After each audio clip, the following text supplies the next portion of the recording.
Derdimi bilmeyene derdim ahar sayları danışır. Daşçım kardeşimi felay bağlı verdi, vaxtsız aldı. Görməni talihimlə günah saldı.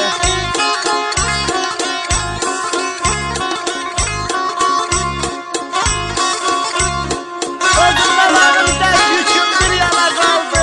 Gözlərimin önündə gəldin əlimdən, atam anam qocaldı. Dağ kimi qardeşimi felay bağlı verdi, vaxtsız aldı. Görməni talihimlə günah saldı.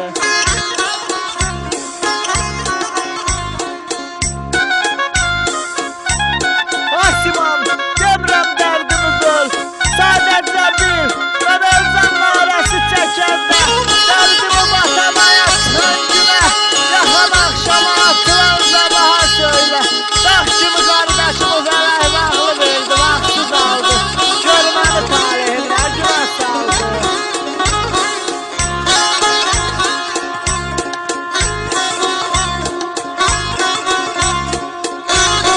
Kardeş dərdindən elman adımı unutmuşam.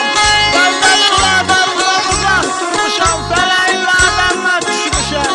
Özləmi itirmişəm. Dağ kimi qardeşimi fələk bağlı verdi, vaxtsız aldı. Görməni talihimlə günah saldı. Görməni talihimlə günah saldı. Çox sağ ol.